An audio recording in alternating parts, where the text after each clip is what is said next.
Hello, we want to start producing a couple of videos just showing everybody some of the figures out of the package and a few that we've been using for quite some time, and kind of like a bit of a durability or playability update for those that don't just keep them in the box.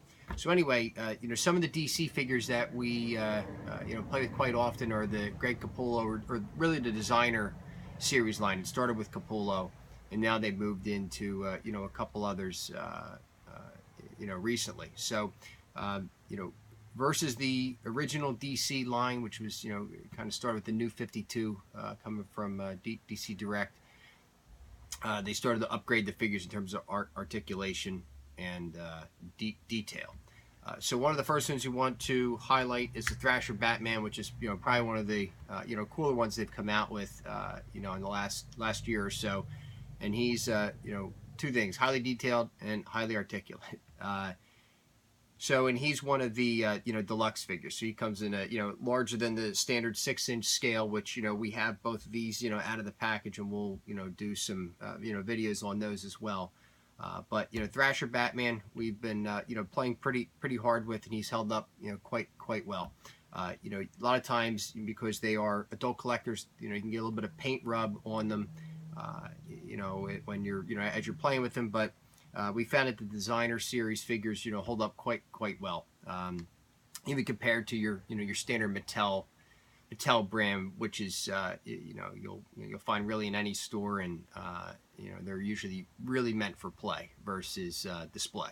So anyway, getting to the Thrasher Batman, many points of articulation. He's got the ankle, he's got one bend at the knee, the knee twist, and he's got a ball joint for the hip.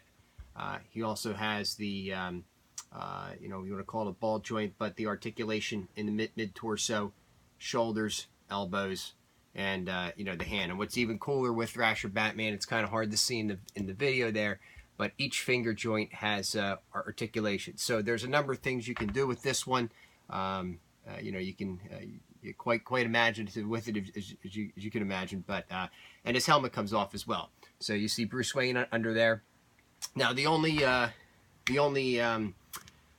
criticism that we have of this figure was that while you're playing with it, the helmet does come off quite easily. And again, I mean, these are probably more meant for display, but they have great playability as well. But the helmet does pop off quite easy. So if you're playing with it, Bruce Wayne gets exposed quite often. Whether that's meant to be or not, we're not exactly sure. But anyway, if you haven't checked them out, the designer series figures that we'll be kind of highlighting here over the next few weeks or so, they're awesome figures. They're probably some of the best figures that DC's made for the money. And if you're looking to play with them as well, not much of a higher price point than a Mattel figure, and sometimes even a little bit less than what a Mattel figure might cost. So come down and see us if you have any questions about the designer series figures. More than happy to answer this. Thanks.